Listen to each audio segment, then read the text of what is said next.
To understand the light of Oprah Winfrey, we must first sit in her shadow and then walk a mile in her shoes.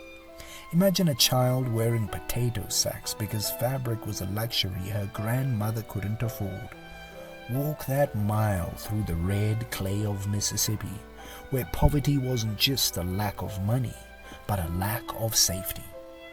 By age 9, that mile led into a darkness no child should ever know, enduring years of sexual abuse by those sworn to protect her.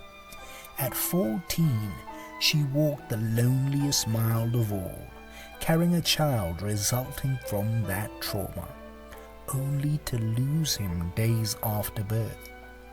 She didn't just endure struggle, she endured the systematic stripping of her dignity.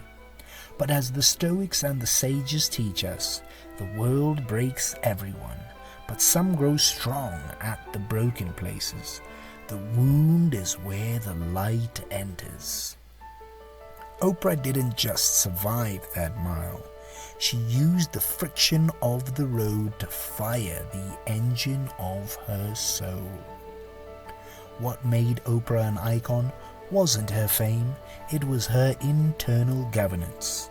While others in her position might have accepted the victim label, she adopted the architect mindset.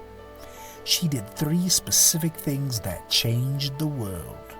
First, she mastered emotional transmutation. She took the shame of her past and turned it into a bridge of empathy. When she cried on camera, she wasn't being weak. She was showcasing the truth. Second, she stayed radically authentic. In a 1980s media world that wanted polished and perfect, she chose raw and real. Thirdly, she operated with a definiteness of purpose. She stopped competing for ratings and started competing for impact. She realized that if you help enough people solve their internal wars, the world will beat a path to your door. You can leverage the golden thread today by adopting these 3 practices. The perspective shift.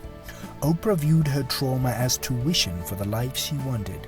Pinpoint your greatest setback today and ask, what specific skill did this pain force me to develop? That is your superpower. The power of intention. Before every action, ask, what is the seed I am planting here? If you act to impress, you stay small. If you act to serve, you become infinite. The excellence deterrent. She faced rooms that didn't want her there. Her solution, be so good they cannot ignore you. Excellence isn't an act, it's the ultimate form of rebellion against limitation. The thread is in your hands. You are the architect. You are the governor. You are the light. Feel free to pay it forward by subscribing, liking, and sharing. And remember, choose life. It is infinite.